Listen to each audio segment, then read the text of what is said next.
Ken McCarthy was one of the early pioneers of the movement to commercialize the internet, to make it, good for business. Time magazine credits him with being the first person to articulate the importance of the click-through rate as a key metric for making the internet commercially viable. And his lifelong interest in health has led him to the study of the corruption of medicine and science. So recently, he's decided to focus on book publishing, especially with COVID. I think that woke a lot of people up that this is serious business now. So he's the author of The COVID Con, and that's in 2 volumes. And he also did a book, Fauci's First Fraud, The Foundation of Medical Totalitarianism in America, like medical system corruption, and, reveals that, of course, AIDS was when it all started for Fauci. That was like the precursor, and that was in the 80s. So this has been going on a long time, just like the hepatitis B, trials on gay men, the hepatitis B vaccine as a stimulus for AIDS. But anyway, there's a whole lot of stuff on that. Then he also did the 75th anniversary commemorative edition of the Nuremberg Code with Holocaust survivor and activist Vera Sharav. She has the website ahrp.org, Alliance for Human Research Protection. Anyway, I've cited her a lot in the past. But his latest book is the topic of what, I have his latest book here, and it's just really an incredible documentation that I think people need to wake up, because, it's only going to get worse by us not acknowledging what the nurses saw. So you go to whatthenursessaw.com if you have the internet, and it's an investigation into systemic medical murders that took place in hospitals during the COVID panic, and how there was a handful of nurses who fought back to save their patients. By the way, that's part of their code of ethics. So, but thank you so much for coming on the show, Ken. I really appreciate you. You. Oh, he is unavailable, huh? Huh. So he's not on. I thought you. Oh, did you? Oh, okay.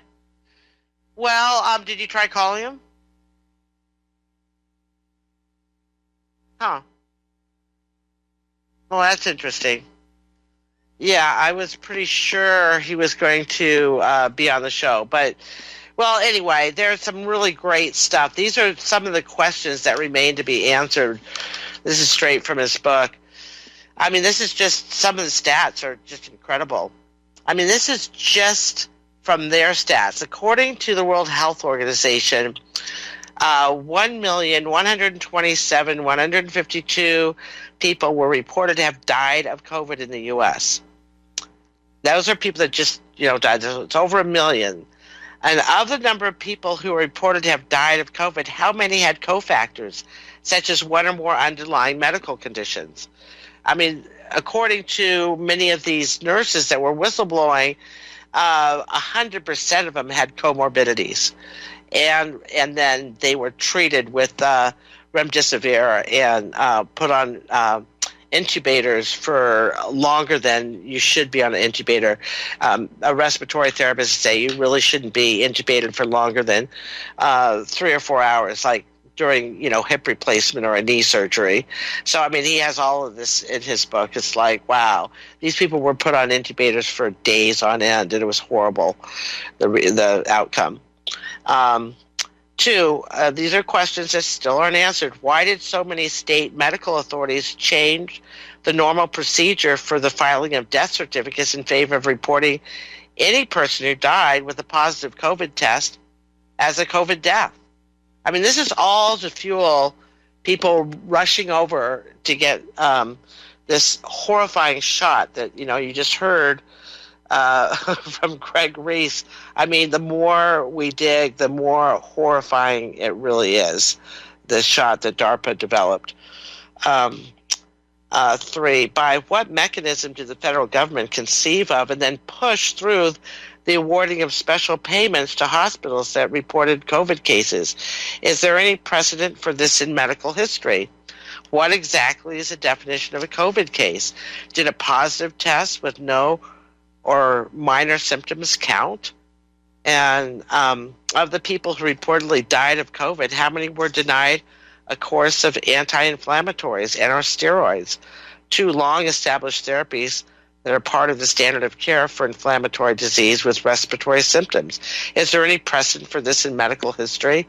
I mean, there were so many questions, that, none of this has been really addressed. Another one, of the people who reportedly died of COVID, how many were denied access to drugs like ivermectin and hydroxychloroquine? Is there any precedent for this in medical history?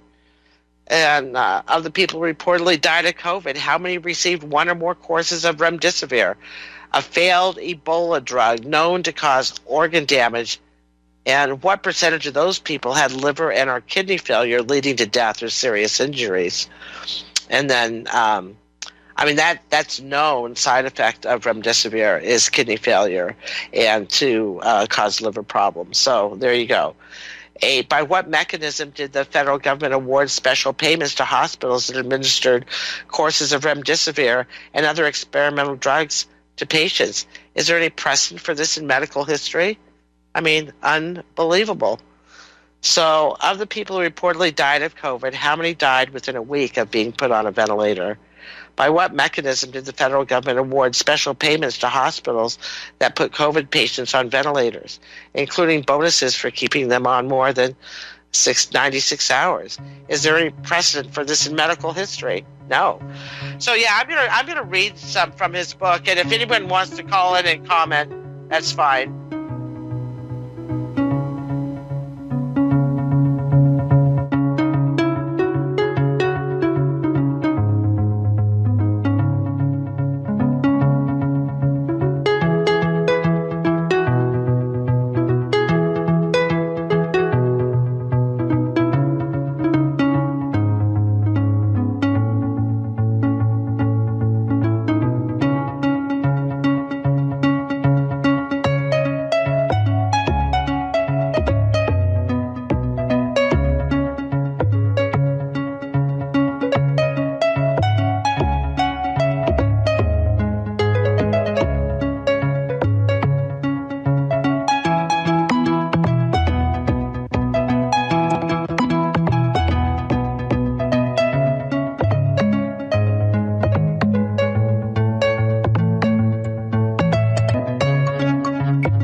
Tuned in to the Republic Broadcasting Network. Visit our website by going to republicbroadcasting.org.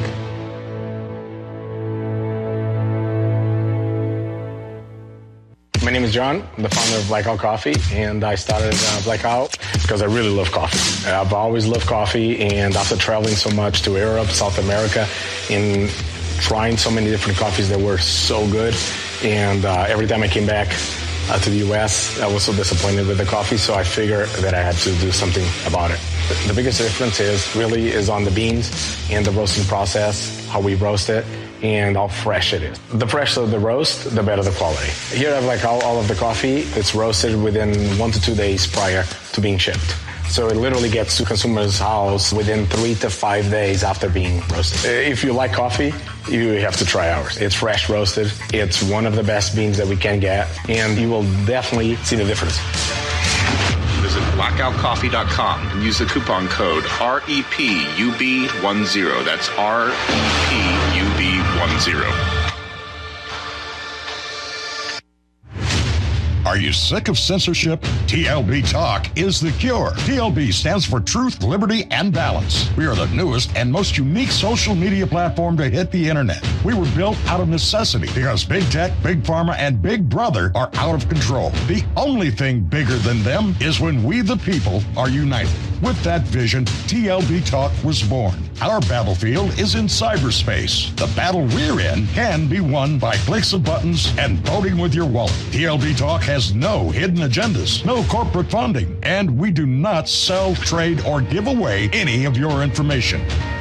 Our platform runs off of generous donations of members and merchandise profits. So please check out our site. It's the best around. And be sure to stop by our store. It's loaded with items that'll have you feeling a sense of member pride and victory. Come unite with us today at tlbtalk.com and join the social media revolution. Hey there, are you going to wait till the cows come home to get your new ease-off drop-and lift? What in the world is an ease-off drop-and lift? Our ease-off is a new tool to increase production for your meat processing company that will get that whole hog or half a beef on or off your rail with our remote control. That sounds great, but can I afford it? Sure, and the ease-off installs fast. The effortless operation will reduce fatigue, speed up your line, and increase profits. Okay, I'm convinced. Where can I get my ease-off? Go to easeoff.com. That's EAZEOFF.com. And hurry because we're offering free shipping for a limited time. Easeoff.com. We make pigs fly. Cows, too. Ease-off, LLC, 417-932-6419.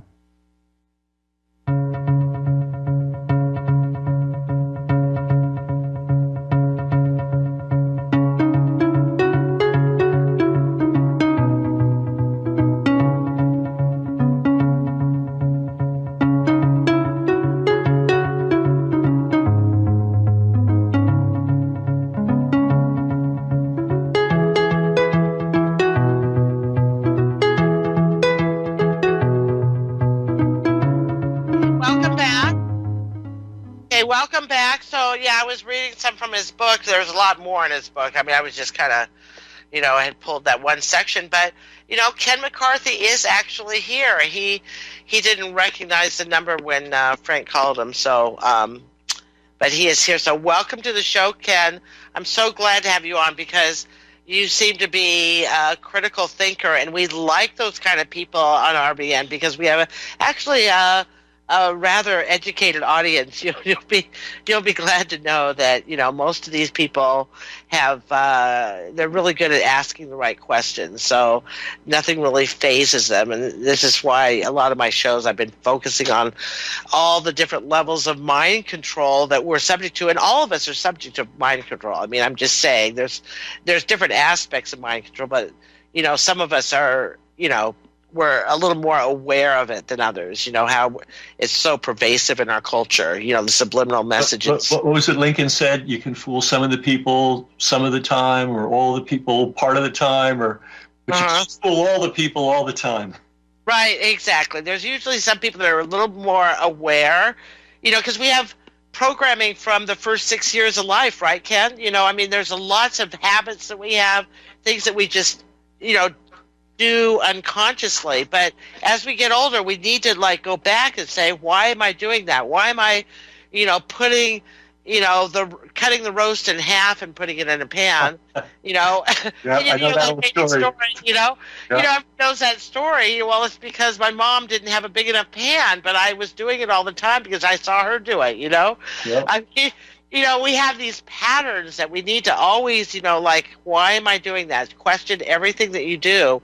And my sister, that's why it's really nice in my old age, Ken, my sister and I, she's older than me, but we're really close. We have the same spiritual foundation. So we're able to really see that upbringing, and shake some of that programming, poverty consciousness or whatever it is, you know what I mean? Yep. Growing up in the Depression era, squirreling away stuff like there's no tomorrow, right?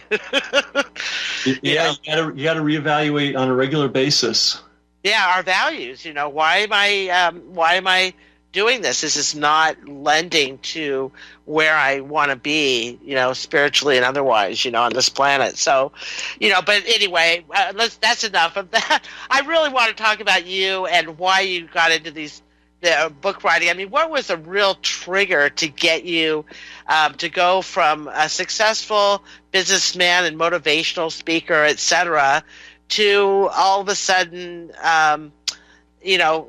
becoming a book writer right around the time of COVID? Well, first, thanks for having me on, and thanks for your tolerance of me being confused about the time and everything. Why did I do it? Well, I did it, it was the old saying, why did you climb Mount Everest? Because it was there. And that's kind of the answer, the short answer. A longer answer is I knew this COVID thing was a scam as early as February 1st of 2020. I even have 2 tweets where I said, A, this doesn't make sense. Wuhan is the most air-polluted city in the world, so of course people are dying of respiratory problems. And the second tweet the same day, I said this must be a vaccine marketing exercise, and they're going to try to do a coronavirus vaccine, which they've never done successfully, and they're going to use more speed than science. And that pretty much summed up the last 4 years. So I watched and waited, and I hoped people would come to their senses and push back and fight back, and they didn't. And then I heard Erin Marie Olszewski on an interview in May of 2020, where she flat out said they're just killing patients in this city hospital in New York. And this was not hard for me to believe because I have visited a city hospital in New York City, a city-run hospital, and I'd also been hospitalized on an emergency basis in a private hospital in New York. And these places were hellholes. They were horrible. So I could imagine anything happening in these hospitals. So I reached out to Erin, and she was really hard to track down, not because she wasn't cooperative. It's just she was so busy with so many interviews. But I finally got through to her, and then I interviewed her myself for about 2 hours, and I got into a lot of the nitty-gritty technical things that she didn't have time or the occasion to talk about in the other interviews. And I got to begin to form a picture of how these hospitals were operating on a very detailed level.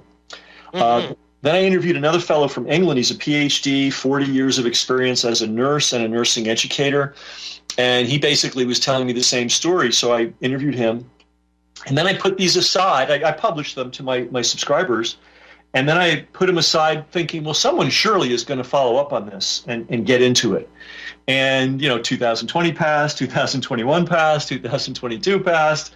We were halfway through 2023, and I said, my God, if it's going to happen, I'm going to have to do it. So using Erin as my starter, she linked me up with a whole bunch of nurses, and I interviewed them. And I also interviewed a respiratory therapist, very important person in the story. And had this met this through Erin and through the network. I met this wonderful researcher named A.J. DePriest, who tracked all the financial incentives that the hospitals were given. And that's kind of what this boils down to, this whole story. Basically, there was medicine pre-COVID. It wasn't very good, but at least we had something. And then there was medicine during COVID, which was an absolute catastrophe. And the reason it was a catastrophe, I figured out after quite a bit of research, was that the federal government incentivized certain treatments for COVID very heavily. They also put out all kinds of bizarre standards of care. So if you went to a hospital with any kind of a problem at all, you could have had a broken leg, you could have had a gunshot, you could have had a heart attack, they would test you for COVID. Mm-hmm. And if they found you were guilty of having the virus, you then entered an alternate medical reality. And in that medical reality, all previous medical practice was thrown out the window, all science was thrown out the window, all common sense was thrown out the window. So step one is if you were, guilty of having COVID, you were prohibited, denied, not just ivermectin, not just vitamin C and vitamin D, you were denied ibuprofen and other common off-the-shelf anti-inflammatories. Makes no sense at all. The second thing you were denied is typically when people come to the hospital with severe respiratory distress, they get steroids, an inhalable steroid, and that helps breathing. if you were designated a COVID patient, you are not allowed to get the normal treatment for respiratory distress. So they actually did imagine, I want to compare this to a fireman. So the fireman comes, the house is on fire, and instead of taking out the hose and hitting the fire, you take a pea shooter or a squirt gun and squirt at it and say, well, it didn't work, so we're going to have to nuke the house. This is pretty much what they did to these COVID patients. So when you don't treat people with inflammation who have inflammation, and when you don't treat people for respiratory distress who have respiratory distress, they're probably going to get worse. The next thing they did to these poor people was they put them on non-invasive venting, which is called BPAP. It's a mask they put on your face, and it's tied on really tight. And they just, shoot the air down your throat. It's like as if you were you were in a car at 60 miles an hour, you open the window and you stick your head out. The air's coming in really fast. Under normal circumstances, that is not used unless it's dire. They were putting everybody in a BPAP. Now, the reason that was problematic is BPAP is stress-inducing. It's anxiety-producing, especially when you're treated like garbage, which is the other subtext to this whole thing. Once you were declared a COVID patient, you got no normal human care at all. They put you in a room, and you were on your own. So that normally when you put somebody in a BPAP, you say, hey, here's the deal. This is not very comfortable. It's a little, scary. I just want you to know we're here for you. If it's a problem, we can take it off and then we'll try again. But we think you need this because your breathing is in really bad condition. They didn't do that with the COVID patients. They just slapped this BPAP, tied it around their head, and left them alone in the room. So many of them became agitated, and I'm pretty sure I would become agitated because think about it. You're not well. That's why you're in the hospital. You've been told you have the most deadly disease ever known to man. Now they put this thing on you that is intrinsically uncomfortable, and they've left you alone with no support, no care, no nothing. So once people were having agitation problems, or even if they didn't, they would always offer them sedatives or tranquilizers. And a lot of people said yes to them. And by the way, I want to warn everybody, when you go to a hospital and they offer you that, unless you really need it, do not take it. Because in certain twisted jurisdictions, they can say after that, well, this person was agitated, and therefore we had to medicate them. Therefore, they are not allowed to leave the hospital. Okay, so if you need a medication and people you trust have told you that, fine, but be careful about accepting sedatives and tranquilizers from hospitals. So now tranquilizers, of course, relax your muscles. And one of your most important muscles, the one that you cannot live without, is your diaphragm. And the diaphragm is what allows you to breathe. And when you give someone a tranquilizer or a sedative, you reduce the capacity of their diaphragm, and therefore you decrease the efficiency of their breathing. So somebody's already got a breathing problem. They've come in, you've terrorized them, they're already frightened, you're treating them badly, you've put them on sedatives, and once they give you the first one, then they just keep bringing you more and more and more. After I wrote the book, I spent some time, and I continue to spend time with families, and one family said within a 12-day period before they killed the family member, they had given this guy 31 separate different medications in the space of 12 days. Wait, how many? Wait, say that again. How many? 31 different medications over the course of 12 days. Oh, my gosh. Oh, yeah. This is the... everything. I mean, it was such a shock and awe. I mean, I actually had flipped to the, and was reading today the Mark Bishosky. Oh, yeah. With the respiratory that you're referring to. And, really incredible. There's a lot of detail, and you have good diagrams in there because, that was what was particularly shocking to me is that, people are not intubated on a regular basis except for, like, surgery. This is just not what you do. It's strictly like a super emergency and for very short periods of time, not for days on end. Or weeks for some cases. Yeah, it was great to have found Mark, and he's a respiratory therapist of 24 years of experience with a sterling reputation, and he was able to give us a lot of insight into the ins and outs. And you're correct. You do not there's non-invasive ventilation, which is the BiPAP, and then there's invasive. And that involves knocking you out. They have to give you drugs to knock you out. They have to give you very powerful analgesics, including fentanyl. They have to give you what's called paralytics to keep you from moving at all. So they knock you out, they give you really powerful painkillers, and then they basically paralyze you. And then they put this, what they call it behind the scenes, the garden hose, down your throat, into your lungs. This is not a healthy thing. It's something that you do if you're doing a serious operation, or if somebody absolutely positively needs it and there's no other chance of saving them. And you pointed out something really important. You do not want to keep them on this for very long.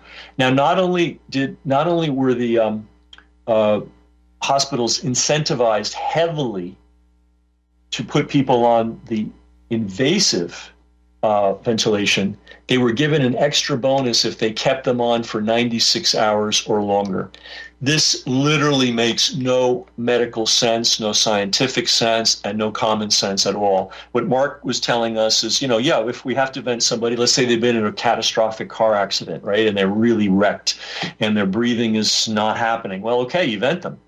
But the very next day, you test and you see, hey, can we get this person off the vent? Because every day you're on a vent is increasing the odds you're not going to get off the vent and you're going to die. Because think about it, you're on all these drugs, and the drugs are continuous. It's not like they give you a pill and you fall asleep. They put all these different IV drips into you, anywhere from 5 to 12 different drugs, and you are on those drugs the whole time. You're not moving, which isn't healthy. You're feeding basically on sugar water. And that's, by the way, another pipe they have to put down into your stomach. So it's if it has to be done, it has to be done. But they were putting everybody on it. They were just. Oh my gosh! I mean, that's 4 days, 96 hours. That's 4 days. Yeah. Oh my God! And they got extra money because we know that they got, 33,000 extra, just to do this protocol with remdesivir and intubate them, right? Yeah, they got money just if they hospitalized a case. Then they got money for the remdesivir, and the remdesivir was interesting. This is a failed drug.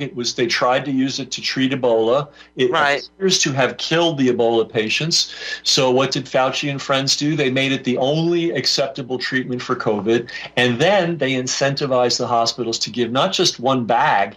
And these are delivered by bag, so you hang them, and then you put the IV into someone's arm, and it drips in, right? So they got something if they gave them one treatment, but if they gave them a course, multiple bags, they would get paid for that. And again, post-book, talking with the families, there was one person that said their family member was given 3 separate courses of remdesivir. And one of the adverse reactions of remdesivir is organ failure. And a whole lot of these people that, quote, died of COVID died of organ failure. And they did also incentivize the use of the intrusive venting. And then if you kept them on the vent for 96 hours and 1 minute, you got another bonus. So, and this explains everything, because initially I was trying to understand why were they so vehement about using things that not only didn't work, but were obviously harmful. I mean, you can understand somewhat if there's like a super emergency and there's the brief fog of war and you just don't know what's going on, and someone says, hey, give him this. All right, you do it. But after the first 3 or 4 patients die right in front of you, then you got to wake up. And the nurses, the veteran nurses, the ones with steels in their spine, did wake up, and they did push back, and they said no. We're not giving this patient remdesivir. We're not down with this. And they were moved. I mean, there was one of the nurses in the book. She'd worked in field hospitals in Syria, for refugees. She'd worked helicopter ambulance. You go into the mountains. There's, you got to do everything because there's no hospital. You got to just treat the person. She was a super expert in ICU. And because she asked questions and pushed back, she was taken out of ICU and basically put in a waiting room with a whole bunch of other nurses that were complaining. And they were those that pushed it were fired.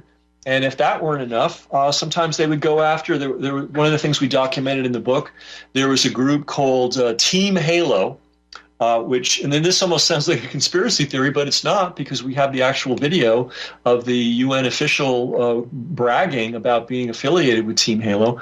And not some low-level person, the Undersecretary of Communications for the UN said that they worked hand in hand with Team Halo, and it was TikTok, I think. And basically what they did was they took a whole bunch of, I'm called them fascist nurses and doctors, made a deal with TikTok that whatever they posted would never be touched, and then they went after these nurses personally. They would dox them, which means giving out their home address and telephone number. They would accuse them of all kinds of things. The other activity they were involved in was filing complaints. So these are people that, didn't even know these nurses, had never seen these nurses work, lived in different states, and yet they were filing complaints, let's say with the Nevada Medical Board to go after the nurses' licenses. So not only... Right, okay, that's in part 5, where you have... I know, I was looking at these troll mobs that underwrote death threats against nurses. So who's funding this? And, did they ever find who these people are? Absolutely. There were all these nonprofits. It's a funny thing. You write a book, and then you have to read your own book to remember what the details were. But there were big, I think the Rockefeller Foundation was one of the funders of Team Halo. I believe there was a big corporation, I can't remember the name, but the UN literally joined forces, locked arms with Team Halo. TikTok, of course, was on Team Halo's side. And it was packaged as, we're so worried about vaccine hesitancy, so we want the good nurses and doctors to educate the public. Well, that's how it was packaged. But what it devolved into was a troll mob where any nurse who questioned this or fought back was pretty savagely attacked. I love the picture you have of Nurse Nicole Siratek. I don't know how you say. Is that how you say your name? Yeah, Siratek. Yep. Yeah, she's just like in tears. You can see she's just been beaten over just for speaking out. Also the trauma of you know that everything going around you is wrong and people are dying as a result. You're trying to push back, and these nerds, like Nicole is an example. Like she called the law enforcement, she called human rights organizations, she called local community groups. Like she was like working, trying to get somebody to look at what was going on. So and there was nothing that could be done. It was a steamroller. Wow. Yeah. And here's the scare. This is from the UN initiative teamhalo.org website. Team Halo was established in partnership with the Vaccine Confidence Project at the University of London School of Hygiene and Tropical Medicine. It is proud to collaborate with the UN Verified Initiative and Gavi, the Vaccine Alliance. Support is provided by Luminate, IKEA Foundation, and the Global Challenges Foundation.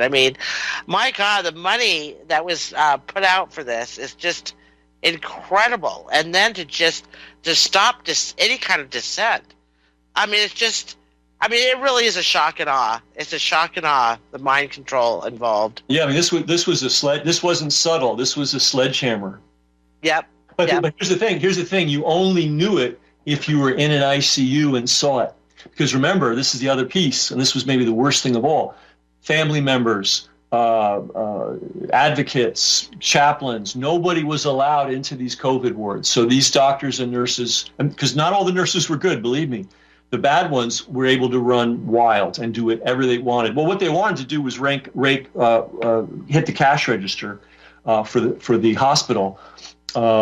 And they all, unfortunately, the vast majority of people lined up and just went ahead and did it. Yeah, they did, because money talks these days. Here's the scary thing. You mentioned this very early on. This is really important. This system is still in place. Now, last time I checked, only 1,400 people were being declared dead from COVID per week. Still a lot. But this system, no one's put a dent in it. It's still in place. And they could fire it up tomorrow with the next latest scam. Right. And I'm going to say that people need to, whenever they go to a hospital, they need to have advocates. And we have some information about that. We have a website called whatthenursessaw.com, and we have resources. We want to make sure people can do something positive to protect themselves. So you can go there, and then we have a whole bunch of resource links. You can check those out. But bottom line is everybody needs an advocate for anything. Anytime you get into the medical system, someone's got to be watching your back. Yep. Oh, I absolutely agree. And I really like that you highlighted the COVID-19 Humanity Betrayal Memory Project.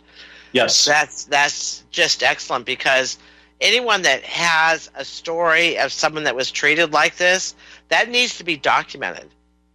So, and you need to put it up there. They're doing the best to document as many cases, and it's real easy to submit your story.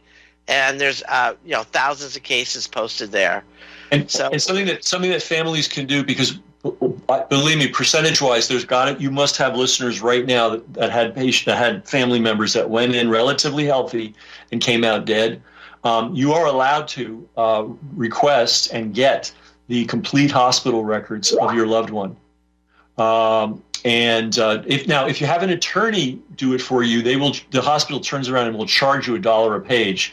Now, some of these records are 3,000 to 5,000 pages, because one thing the hospitals do well, just like the Nazis, is they document everything. And they document everything because they want to get paid for everything. So you can get the medical records. You can get someone to help you read them, and then you can find out what really happened to your loved one if you have the courage to look at it and face it. Right. Okay. Well, thank you so much. Now, we're going to continue right after into the second hour. So stay tuned. You're listening to Ken McCarthy. Okay, welcome back. We're in hour 2 of Immunize Wisely with my esteemed guest, Ken McCarthy. He wrote his latest book that I have is What the Nurses Saw. And I'm really extremely grateful for Ken to document this, because if people were to read this book, they'll see that they're still at it, trying to prepare us for this next pandemic with Disease X. And we all know what the WHO treaties looking at, what that whole thing is about. And it's rather frightening, because that gives total dictatorial control to an unelected international body overriding any semblance of a constitution, if we even had one. So, forget, our republic for which it stands if we allow any of this to happen. So this is why he documented this. And it's really, really important that people get this book. It's not that expensive. You can find it on Amazon. You go to his website, whatthenursessaw.com. An investigation into systemic medical murders that took place in hospitals during the COVID panic, and the nurses that fought back to save their patients. So, and it's just chock full. I mean, it's over 400 and what is it? I mean, it has appendixes. It comes out, it's paperback, but it's solid paperback. I mean, it's very professionally done.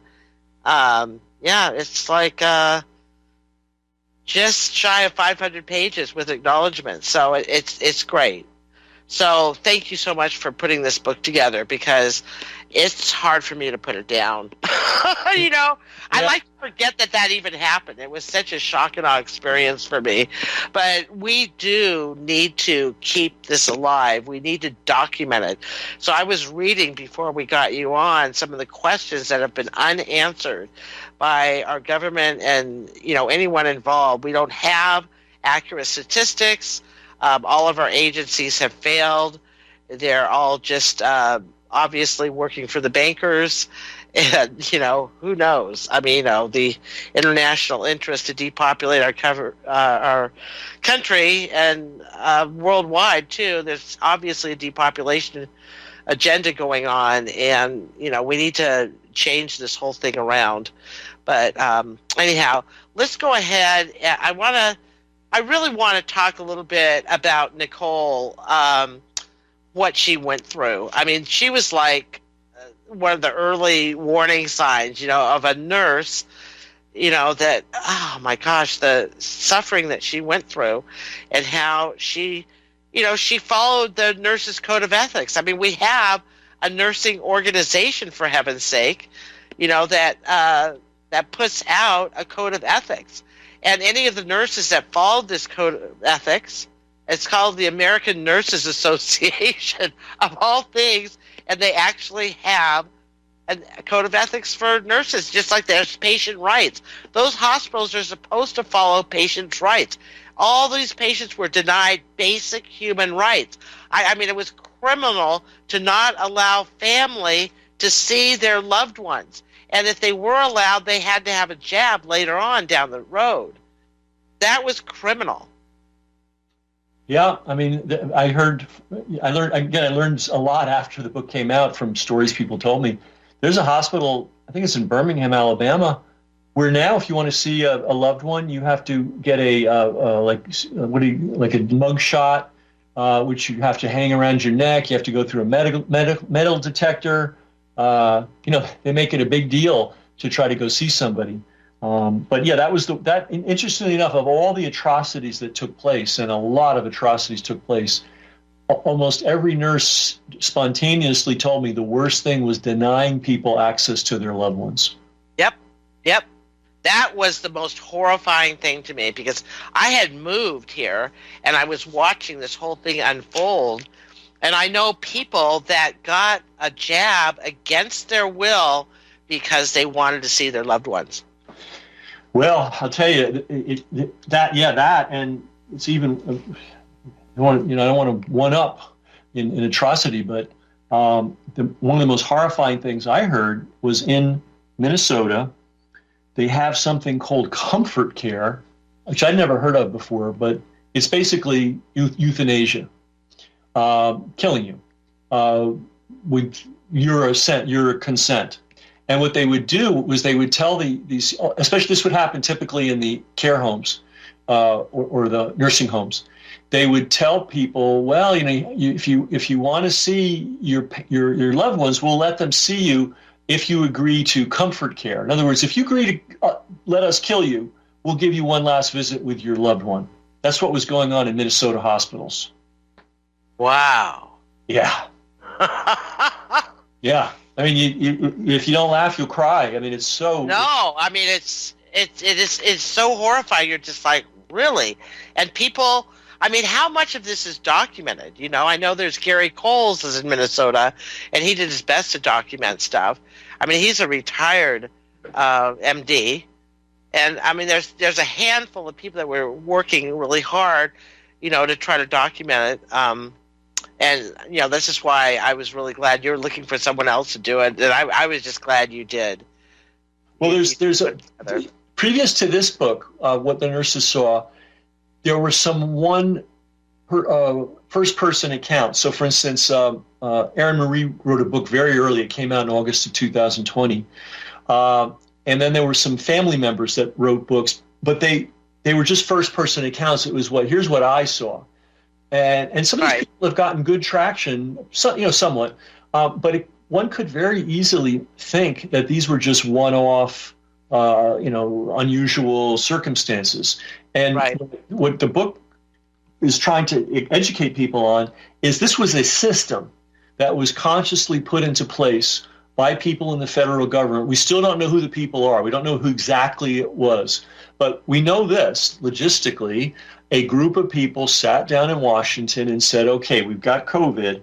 Once they're declared COVID cases, what are we going to allow them to have, and what are we going to incentivize them to have? So we all know about ivermectin and vitamin D and vitamin C. Nobody was allowed to have that. But what very few people knew, and I didn't know till I started writing the book, was people were denied access to ibuprofen, just simple anti-inflammatories. They were denied inhalable steroids. This is like a Band-Aid. This is like so common, so uncontroversial, so normal, right? But some group in Washington put in their protocol, no anti-inflammatories, no steroids. And then they went on to incentivize, okay, if you hospitalize them with a COVID positive test, we'll give you X thousands of dollars, which I found out varied depending on the state. New York and New Jersey and California. Well, this had to be coming, with Medicaid and Medicare. This has to be coming from the Health and Human Services. Yes, and we have a very detailed and very comprehensive essay on that by AJ DePriest. We interviewed AJ, and then she also contributed a detailed research paper with dozens and dozens of footnotes showing all these various incentives. So the main point is, this was not a few bad eggs. This was not a few unlucky breaks. This was a nationwide system that was enforced, was laid down from the top, put down from the top, and was enforced with an iron fist, both in the hospitals and also on anybody who dared to talk about it, speak about it, publish about it. Those people found themselves, if they were nurses, found themselves having their licenses challenged, and in some cases taken away. And of course, there was a mix too, because some of these nurses too saw the vaccine injuries, and they were speaking out on that as well. So they got the double whammy. Yeah. So the big takeaway to this is that this system is still in place. Not only for COVID, but the methodology still exists. So in other words, let's say they cook up another disease, and now they have a test for it, and you're declared positive, you've got it. They can now lay down a killing protocol, and the hospitals will enforce it. And if people are just tuning in now, this thing was an assembly line to death.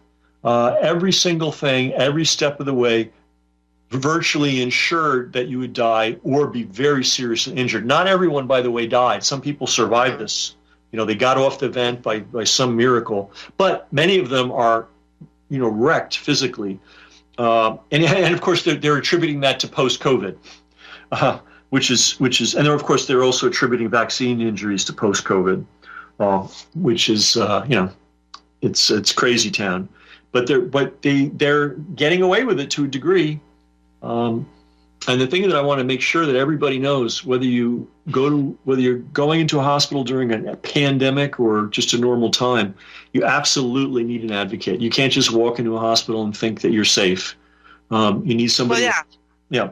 No, you have to have a patient advocate. I have an article on my Humbleway account, just the importance of having a patient advocate. And when you were denied that, right at the initial stages, in 2020 and 2021, just pre-vaccine, and then even during 2021 and in 2022, they were doing it too. You couldn't see a loved one without a jab. That was experimental. It was all so outrageous. So, a lot of us saw, these dancing nurses on TikTok. That must have really got your goat. Do you have a comment about that? It really got the nurses' goats. The good nurses were just so appalled, and they point out that so many things, like, was this an emergency or not? If it was an emergency, how did these nurses have time to learn dance routines? Those were not spontaneous. They weren't just shuffling around. They had rehearsed these things. And the other thing one nurse pointed out to me is they were all wearing protective gear, personal PPC, and all that stuff was in short supply. So here they are fooling around. It appeared to start. I always like to trace the beginning of things, and it appeared to start on Good Morning America. They featured one hospital that was doing it, and then all the rest of them picked it up. Just crazy. Again, was it an emergency or was it not an emergency? If it was an emergency, where do these people find the time to be out in the hallways dancing around, rehearsing and dancing, and then posting? I'm afraid. I'm afraid. The integrity of so many people and so many professions is so low at this point. Not just medicine. All the professions. Right. That we've got a real problem. Well, especially, there's so much innovations right now with energy medicine. There's the EE system. There's all kinds of amazing things that are going around right now. There's these LifeWave patches that people are getting results with, but there's really incredible things with water, hydrogen water, and but innovations. We have. I was selling a thing I kind of introduced to this network. We call it an iTerra Care Wand. And we've gotten phenomenal results in reducing the amount of radiation in people's body just from the wireless world. And that's what the EE system seems to do too, putting, the scalar wave energy. And then I had a guy on the show, Tom Palladino, that's doing scalar energy over the airwaves, and people are recovering from all kinds of illnesses. So we are, doing these kind of, petro-paste drugs. We're still in the, this is a kill machine, the pharmaceutical industry. They're part and parcel of the whole killing machine using the medical profession. They're certainly not there to save lives. And there's even other things that you can do in emergencies. I've kind of pioneered that with my own family, because I will never go to a hospital. But it's gotten worse and worse and worse. And so a lot of us are like, well, if it's really serious, do this, do that, get to some, energy enhancement system and, start, getting out your juicer. Do anything, but if you're not working on, detoxing from all the poisons we're being inundated with, and trying to live a healthier life and having a positive outlook on life, you're just not going to make it into the future. Because if you have to be dependent on a hospital, I don't think you're going to make it. What do you say to that? Well, yeah, I would say, do everything you can to stay out. And I think we have a culture and a society where people, the TV is constantly pushing junk. Literally junk food, poison food, and a whole lot of people think that stuff is okay, and it's really not. Even simple things like potato chips, it may seem like a trivial thing, but anything that's, for instance, made with industrial seed oil, that would be corn oil or soybean oil or cottonseed oil. These things are straight up toxins. And it's so interesting. In the 19th century, cottonseed oil is in everything now, right? In the 19th century, somebody had the bright idea, hey, let's do something with these seeds that we normally throw out. Let's press the oil out of them and feed them to livestock. Good farmers thought that was the most crazy idea they'd ever heard. So it was only the low down, skeezy farmers that would do that. But a good, farmer with integrity who cared about his animals and cared about his customers would never dream of feeding their livestock cottonseed oil. Well, now now we feed human beings cottonseed oil, and it goes back. Well, what about canola? Canola is rapeseed, and that's used for making magazines nice and slick. So this is an industrial oil. It was never to be used for food, and that is the main oil that they use for frying, deep frying stuff. It's pervasive. Yeah, I would say to people, I know it's hard, but there's a lot of indulgences that we all are fond of, and we need to take a really hard look at them. Because, one bag of potato chips is not going to kill anybody. But, if you were to see, I once saw a picture, and it was taken like in the 20s or something. And it was a promotion for a supermarket or a market. And they laid out all the food that an average individual eats in 1 year. It's pallets and pallets and pallets of stuff. So if you're making good decisions consistently, you're increasing your odds that you're not going to get sick, and you're going to feel better, and you're going to, look better and move better and so on. But even a small indulgence taken over a daily or, and by that I'm talking about, things like, I hate to say it, cookies, cake, all these things that people love. These, or that glass of wine every night, or having to have coffee every single morning, Yeah. Yeah, and these were all foisted on us by our consumer society. In the old days, maybe you'd have a best thing I ever heard actually was from a very wise doctor, and he said the average American eats as if every day were a feast day. That's not normal. Here's a wake up call for everybody. The Indians and these incredibly fit people that could run miles and do all. They didn't eat that much food. I'll give a funny story about that. So this guy was in the Amazon, jungle, deep in. And he was working with these Indians, and he said, "Hey, I'm going to take you to town." And town was 200 miles down the river, and it was probably 500 people. That was town. And he bought them breakfast, and he said, and they were like, "Thank you very much." And then he bought them lunch, and they were like looking at each other, going, "Okay." And then he bought them dinner, and he said, "What the hell's wrong with you, man? Do you ever stop eating?" They weren't starving. They were eating. They were eating what they needed, and we have to realize we have a consumer society that entices us 24 hours a day, 7 days a week to indulge. We have to think, what were our ancestors, what were our great-great-grandparents eating? What were the native people eating? Were they having cake every night for dinner as dessert? I don't think they were. Are you really hungry? I mean, why do you need to eat if your stomach isn't showing that you're actually hungry? I mean, people say, "Oh, I'm starving." Well, is it just because you haven't eaten in 8 hours? But are you really starving? I mean, we need to rethink all of that, Yep.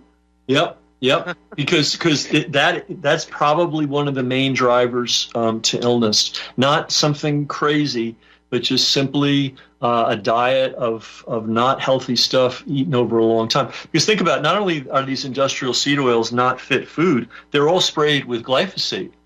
Yep. And that is a really not a thing to have in your system. It leaches all the vitamins and minerals out of your body, and it does all kinds of horrible things. And then, and I'm not a doctor, and I'm not posing as one, and I'm definitely not any of these listeners' doctors, but you do have to double check, triple check, quadruple check everything any doctor tells you, especially if they're telling you you need some kind of drug regimen. There's all kinds of drugs that,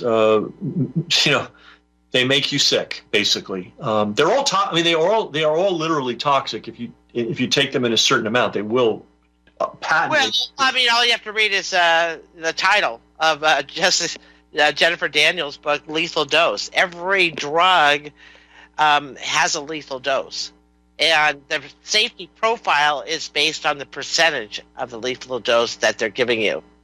Exactly. And another thing I would recommend to people, if somebody's saying, "Hey, you need this drug," every drug has to come with a complete write-up. Now, typically the doctor doesn't give it to you, but you can go to the internet, and there's different sites that will have the entire write-up of the drug, and you must read the adverse reactions. Right. And here's the key. When you see an adverse reaction listed, they're not guessing. Somebody who took that drug had that reaction. So, and the only reason they put it on the paper is not to protect you, is to protect them legally, because then they can turn around and say, "Well, you took the drug voluntarily. We had the adverse reaction sheet. We listed this as a potential. You knew what you were getting into. Don't blame us." Right. It's at drugs.com. I tell anyone that buys any product from me, I said, well, make sure you go to drugs.com before you take anything they recommend. I mean, it's all right there. And that would even include things like, ibuprofen and Advil and stuff like that. If you need it, you need it, but take it sparingly, because your organs pay a price for this stuff. But nobody teaches people this. Right. Or they teach your liver. I mean, your liver is all congested from too much. The ibuprofen is definitely hard on your liver, but all of them, I wonder, kidneys. I mean, you never did I hear people having these kidney problems. I said, well, were you an alcohol drinker or a soda pop, or did you do lots of animal protein? Usually soda pop will, create kidney problems. And I'll find out they did none of those things, but then they did a series of drugs, and drugs. Yep. And I'm going to venture to say 99.9% of the doctors out there pay no attention to this. They just, they're told to prescribe the drug. They prescribe the drug, and, whatever happens, happens. Nobody checks to see, well, this person's taking drug A and another doctor has them take drug B. Maybe they're not supposed to be taken at the same time. Another issue really big is drugs for the elderly. There are a lot of drugs that mimic the problems that supposedly elderly people are prone to, like loss of balance, loss of memory, agitation. Those are in the actual adverse effects lists of many of these drugs. And when you're very young and when you're very old, you're less able to process things in your body. And so you have to change the dose. Well, most doctors pay no attention to that at all. They give a 90-year-old the same level of drugs they'd give a 35-year-old. So a lot of the problems that people have later in life may be the result of the drugs they've been prescribed. So in addition to get your pleasure. Try to figure out how to get your pleasure and joy elsewhere, and not from junk food. Yeah. I know it's hard, but right. It'll pay beautiful dividends. And then if you do have a medical problem, make sure you study the heck out of the drug that they're telling you. Ask them what it's for, what it's supposed to do, what the adverse reactions are, when do I get off it. All these things, because the doctors are not necessarily going to volunteer or even know this information, and very often. I just tell people you should be exploring alternative treatments like immediately.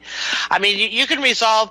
We've had a lot of people have miracles from urine therapy. I know that sounds really bizarre. People think, oh my gosh, but Dr. Edward Group it gave a gift to the world by putting urotherapy research, urotherapy research.com up.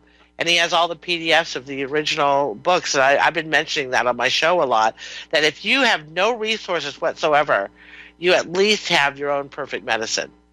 And that sounds really bizarre. People think it's a waste product, and it's actually not. It's like,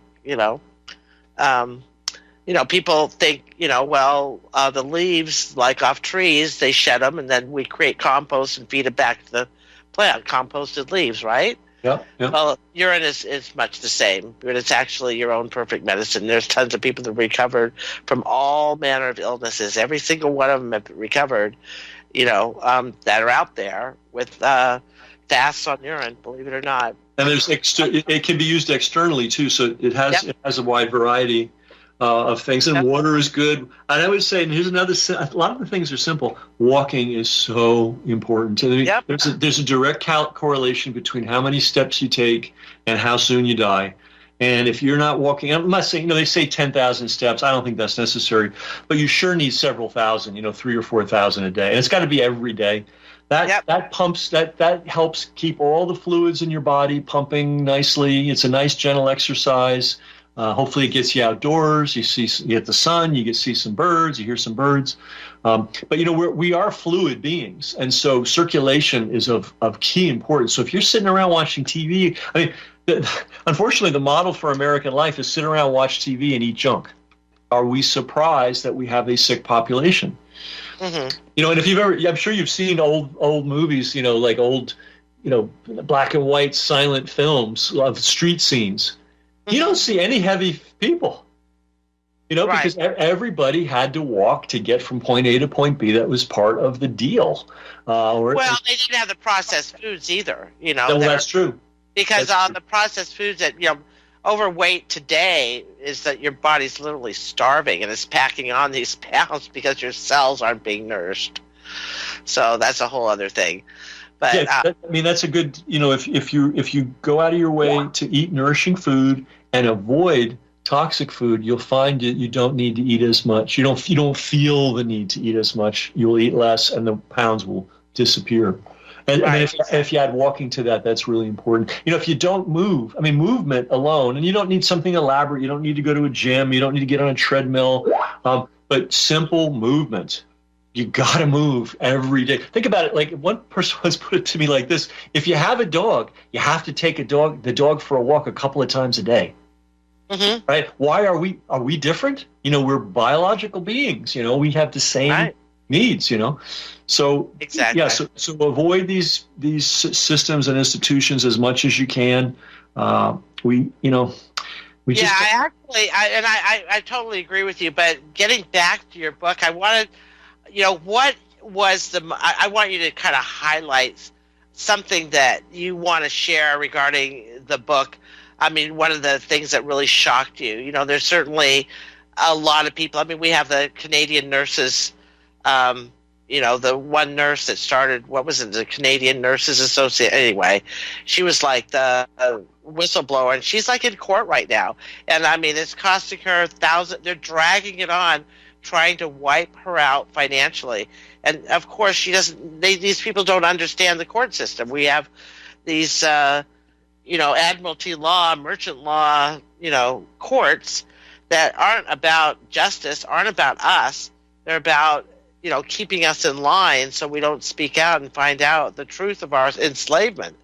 So she's like being sucked in and trying to get everyone to give her money to make a stand, and she doesn't need the case, but she's trying to make a point. I want to, talk about that. Yeah, we could. I guess we talk about that on the other side. Yep. After the commercial break, we'll continue and we'll take callers too.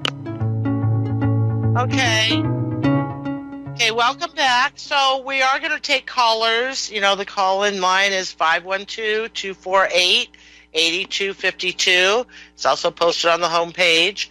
And you can call in. I'll take the call right after he answers, some of the highlights when he was interviewing people. I mean, there's certain things in this book that were, new for me. I actually learned a lot. And he definitely was great in his selection of people to interview for this book. So if you thought you knew everything about what happened, you really didn't. But, it was Sarah Kujanian, who I was mentioning.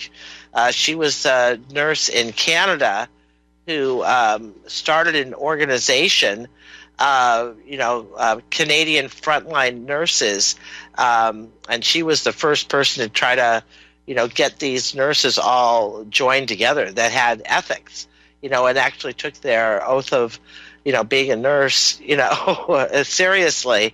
So, but is there anything that you wanted to mention? Well, that you raised a really interesting point there. Nurses do take an oath, and their oath is to be the advocate for the patient. That's their job. Mm-hmm. Because it's a human, like everything else, it's a human occupation, and mistakes are made, things happen. So you need a bunch of eyes on the problem. And so nurses absolutely are supposed to keep an eye on things and say, hey, doctor, you already gave that patient that drug a half hour ago. Remember, if you give it to him again, he might die. Oh, yeah, thanks, nurse. It happens, right? So it's so important for nurses to take that vow seriously and act on it. And these nurses did, but not every nurse did, unfortunately. And I asked, I don't even want to know what the percentage is, because as horrifying as this story is, there's only so much I can take. But I did ask Kimberly Overton, one of the great nurses. I recommend her chapter. I said, Kimberly, how many nurses do you think pushed back? And she said, well, it wasn't that many. And I said, was it less than 10%? She said, oh, yeah. Way less. Wow. Right. And so I'm like, oh my God, you can't even trust your own nurse. Well, they have their mortgage payment. They have their, people made all these excuses for rolling over, getting the shot. And, I know some nurses that actually did, they just rolled over because it was more important maintaining their, standard of living and all of that than to stand up for their patients and ethics. Well, here's a really important point. These are not your nurses and your doctors when you're in a hospital. These are the hospital's doctors and nurses, and their allegiance is to their employer, right. and their employer's allegiance is to money. And that was one of the things I asked. I said, who really runs these hospitals? And all the nurses agreed it's the hospital administrators. It's not the doctors. It's not the specialists. It's not the medical experts. It's the guys that count the money. And if they tell you you may not use that treatment or you must use this treatment, the doctors, I'm sorry to say, fall in line and go right ahead and do it. Because, Yep. See, that's why they're such dangerous places. So we do have a caller, Rattlebone in Colorado, whoever Rattlebone is. I love these creative names. That's a good one. That's a new one. Like to be secretive. So welcome, Rattlebone. Welcome to the show. Good evening, Ingri. Can I be on speakerphone? Are you hearing me properly? Yep, I can hear him. All right. And good evening, sir. I'm a retired cardiovascular nurse, and I guess it was mid-20s that I went to my local CVS down the road over here, and there were people, sitting in chairs who had already received the clot shot, and I was asking for information. You got these circulars that come in the packaging for any kind of medication. Patients or people considering taking medications can get the pamphlet and read all about the bad stuff. It's huge piece of paperwork that you've got to have magnifying glasses to read on. So I asked the pharmacist behind the counter over there, I said, yeah, may I have one of those circulars? And he says, we don't have it, but you can go on the CDC website.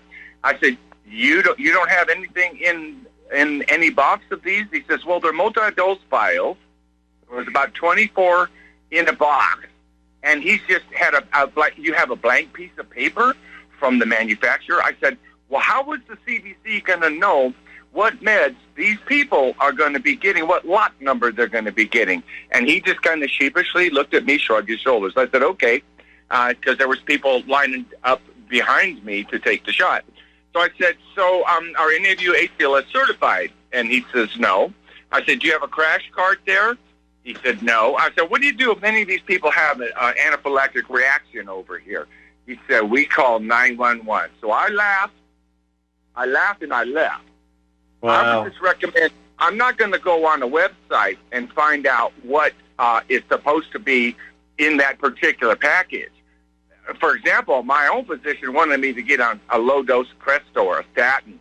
I said, well, let me go read about it first. So my pharmacist took over a month to give me the stinking pamphlet for that. Wow. So that is my bottom line about all of that. I would not go to, because you don't know what you're going to get unless there's a lot number, and that's usually included on that circular. So, Ingri, I thank you. I'm starting to listen to Ingri a lot more. I will be joining and being a member of your organization, Miss Ingri. So thank you to your guest for your book. I've seen it advertised all over. More than likely, I'm going to get it. Also, my wife is a nurse. She works on a stroke unit. It's over 80%, 80% of the people coming in are vaccine damaged. I can only pray for them. She can only pray for them, and you do the best that you can. Wait, what was that percentage? I'm sorry, excuse me. What was that percentage? I asked her. She says it's over 80% of her patients that come into this stroke unit that she works on, are vaccine damaged. My word. Her word is they're something else, FUBAR. This raises a really important point. The killing took place in the ICUs, and nurses in other departments wouldn't necessarily have known what was going on because, the hospitals are big and they have different wings and different floors and so on.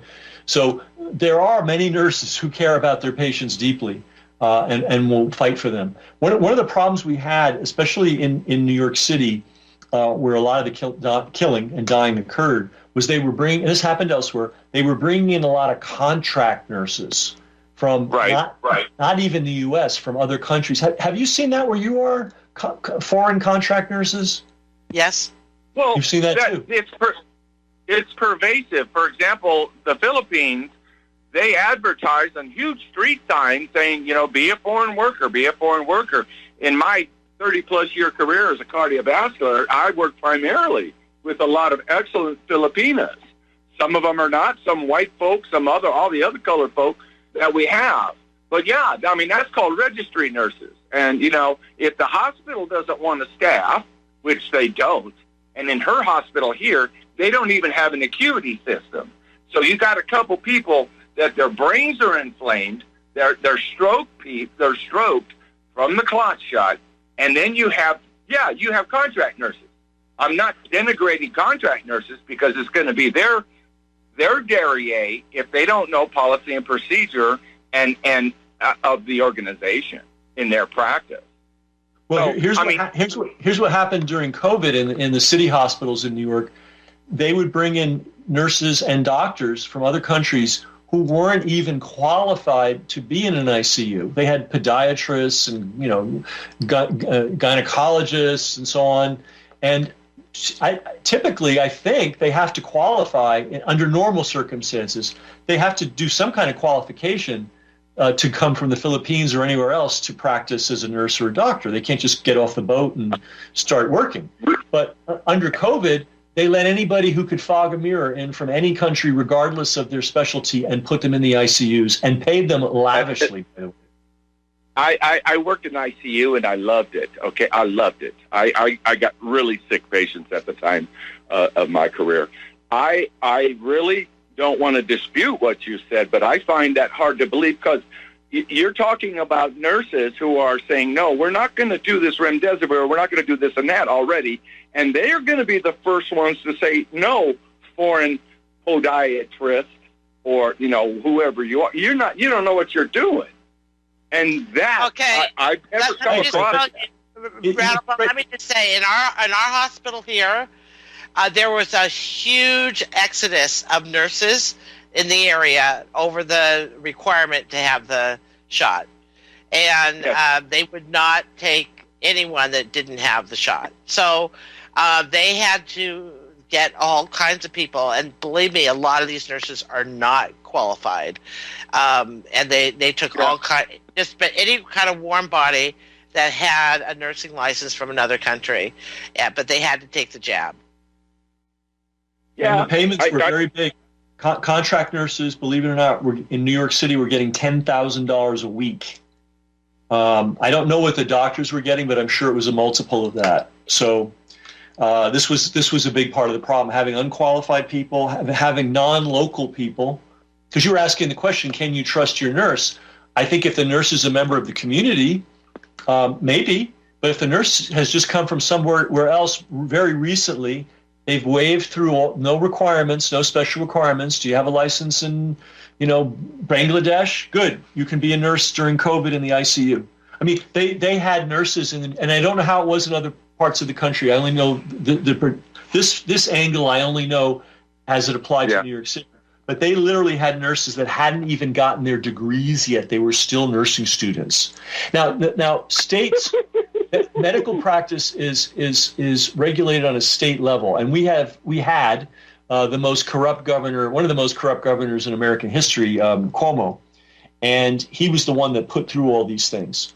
And the other thing, talking about money, there are agencies that place nurses, and they get a big cut of the money. So my guess is there were 2 or 3 very well politically connected placement agencies that were making a fortune. Erin told me that when she arrived in New York City, she's a former, actually, believe it or not, an infantry person in Iraq, and then she got out and now she's, been a nurse. When she got off the plane in New York, she thought they were going to take her right to the hospital and it's on, let's go, it's war, we got to help these people. They had her sitting in the hotel room. I think it was for 5 days. And she said there were other nurses that were in the hotel for weeks, collecting $10,000 a week and not even being at the hotel. Excuse me, not even being at the hospital.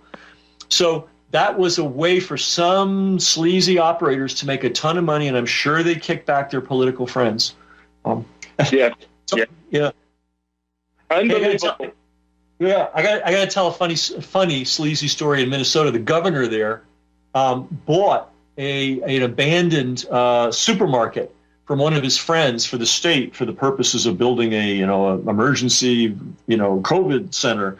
It was never used, and they paid like 3 to 4 times what the thing was worth. Take that story and multiply it by 10,000. So this was not only killing people and injuring people. This was also a big payday for unethical people. Mm-hmm. Newsom, California. $500 million to China for personal protective equipment. Now, did anybody count those millions of masks coming over and testing them suckers for all kinds of garbage that they manufacture over there? Probably not. I'm waiting to hear more about that one because I came from the Bay Area over here, and thank God I did, except we got a sodomite governor here from California. So this place is coming. This place is becoming the same as California, and I'm looking east again. So California. Anyway, I'm going to get this book. Okay, well, thanks for calling. I mean, the masks are a whole other issue because people have tested them and they have graphene oxide, stuff inside of it. these little fibers that are found in it, and I mean, this is all coming from China, and they were contracted for way before COVID was even declared. So I mean, this was well planned. Band-Aids and dressings, too, you got to watch out for. Anyway, thank you very much. I'm going to be listening to your show more often, and I will become a member. And thank you, sir. I'll probably end up getting your book. Great. Well, thank you for your good questions and comments. Thank you very much. Bye-bye. Yeah, Ken. Yeah, we had someone who wanted to call in, but I think he was into challenging you, and I said, well, there's going to be no, we don't need to have any problems here. We have a couple of people that like to, find fault with a guest and stuff, and it's like, really? You can probably find fault with something, I'm sure. Well, I'm sure people, people always, they like to create problems when there doesn't need to be. We all have our attributes and our specialties and things that we've done well in the world, and I'm sure we have our foibles too. We'll all be answering to that on the other side, right? I mean, some things are indisputable. For instance, over 1 million people were said to have died of COVID in the United States, and 92% of them died in a hospital or some other medical setting. So that adds up to over 900,000 people. We don't know how many died as a result of these protocols, but we do know that everything that they made as a protocol, remdesivir and the invasive venting, we know has a high mortality rate. Remdesivir kills. Venting kills. Invasive venting, even the professionals, they say, look, we do it when we have to, at the last resort. And as soon as we put someone on, we're always, the next day we're testing them. Can we take them off? Can we take them off? And they do little tests. And if they can, they take them off. If they can't, they keep them on a little longer, but they're always trying to get them off those vents. There is no similar episode in all of medical history where the standard of care was to keep somebody on a vent for 96 hours arbitrarily, and then to pay the hospital a massive. And we're not talking about a minor bonus here. We're talking like a 5-figure bonus for these invasive ventings. One of the nurses, actually it was AJ DePriest, who's the financial analyst. She said where she lives in Tennessee, the hospitals, they're all building new wings with all the COVID money they got. So this was a massive payday for the hospitals. Right. I mean, these hospitals are getting wealthier, and they're expanding because they're anticipating more dumb people going into them with all the mass poisoning going on with our food supply, the water, the air. I mean, you name it. There's a mass poisoning going on. So you have to really maneuver this world pretty carefully these days. We share that. We talked about that on our show. Yeah, by the way. I mean, thanks to shows like yours, there's ways for people to learn this. But the bottom line is that the society as a whole is utterly ignorant. I mean, we're more on a society level. We're more ignorant than the most uneducated savage when it comes to basic health. Because think about this: if you're living in the woods and you've got to hunt and fish and grow your own food, and there is no doctor, you get really smart about how to take care of your health. You don't screw around. You don't sit around and eat, potato chips all day and watch TV because you can't afford it because it's going to hurt your health in the long run. And we need that in our culture, and we're getting it from shows like yours and experts and people that are writing books. The information's out there. You just have to go out and get it, everybody. You can't expect that it's going to be delivered to you. You're not going to be taught this in school. NPR is not going to have specials on it. CNN is not going to advise you how to live a healthy way. In fact, they're going to tell you the opposite. Yeah, did you see? This is to be a little news clip, but there is a man in Congress. I don't remember his name, but he's trying to defund NPR. And there's a reason for it, because NPR has a seriously Democrat agenda, all the money and all. Yeah, I mean, it's like, so we're basically funding, all of Congress is funding the leftist agenda. Well, by funding NPR. They're funding left. They also love war. Yep. They love the petroleum industry. Now, we need a petroleum industry. Anybody that thinks that we can live without oil is Looney Tunes. They don't understand the world. I mean, I'd love it if we could live on air, but we can't. We need petroleum, and but those companies need to be regulated. They can't be abusive. They can't pollute everything. They can't, But anyway, NPR loves war. They love the petroleum industry. Of course, NPR is called the National Petroleum Radio. That's one of its nicknames. So they're in bed with all kinds of bad players. I'll tell you one thing: the head of NPR during the run-up to the Iraq War, which was another scam run on us, and they worked hard to fool us. This guy, while he was in the employ of NPR, came to my local region, because this is where he grew up, and he gave a lecture. This was months and months before anybody was even dreaming we were going to go to Iraq. And as head of NPR, he was saying, we really need to invade Iraq. Based on what? I mean, that's a whole other thing. But if NPR disappeared tomorrow, I wouldn't shed a tear. The world would be a better place. Yeah. Well, he mentioned Claudia Tenney in Congress. Maybe I thought it was a man. I said I thought it was a man that introduced the bill. But, what do I know? He listens to these shows all times of the day, and they're talking.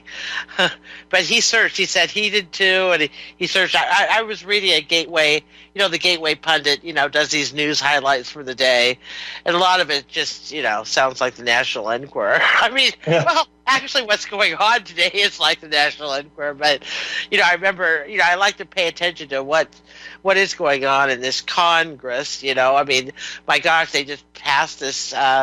$95 billion, funding bill for more war with, more the Ukraine, Taiwan, and Israel, getting all this. And what is it going to accomplish in right. Ukraine? It's just going to grind up more Ukrainians. They said this, some people said this at the very beginning, the U.S., the war makers are very happy for Ukraine to fight till the last Ukrainian. They don't care what happens to the people there. Right. This is something that never should have gone on and on and on. It should have been ended a long, long, long time ago. Right. I mean, those are, the Donetsk region, those are Russians. I mean, they was, carved up by the globalists, when Russia, got rid of the communist thing. They created this satellite of countries around what Russia was able to reclaim from the Soviet Union. But, all those countries, Ukraine was part of the Soviet Union. Oh my gosh. Also, we had a deal with Russia, when Germany was reunited. And, people take that lightly, Germany being reunited. That's not a trivial thing. When that country goes off the rails, it goes off the rails badly. And the world wanted Germany divided. But anyway, the deal we made with the Soviets was, look, let's reunite Germany, and we promise we're not going to move NATO even 1 inch east. Well, what did we do? We surrounded them with NATO countries, and we were about to turn Ukraine. And Ukraine, by the way, is one of the big, you think Wuhan is bad. There are all kinds of similar labs in the Ukraine. Yep, exactly. Laura Logan's been really saying it just like it is. I'm really glad she gets out there. So that's a little bit of a diversion. Yep. We have only like a minute and a half, and I want you to plug your book. Tell everyone why you really believe that people need to. I mean, I'm plugging it because I want people to know this history, this documentation. Well, we all saw the lockdowns. We all saw the small businesses and schools and churches closed, small businesses ruined, family businesses ruined. We saw everybody being stampeded and coerced and terrorized into taking an injection that nobody can tell you what's in it to this day. But what people aren't aware of is that while all this was going on in the shadows in these ICU units, it appears, based on the eyewitness accounts, that they were killing with a completely unhinged, crazed protocol, not a few people here and there, but tens of thousands, if not hundreds of thousands of people. It's in the book. We explain it. But the most important takeaway is that nobody has put a dent in that system. It still exists. It could be fired up again tomorrow. So we have a website called whatthenursesaw.com. You can get the book there, but you can also listen to interviews with, because I stopped the book at 495 pages. This could have been a 5,000-page encyclopedia. But anyway, you can go there. Yeah, go there because there's resources there. I mean, I revisited, I forgot about the COVID-19 Humanity Betrayal Memory Project.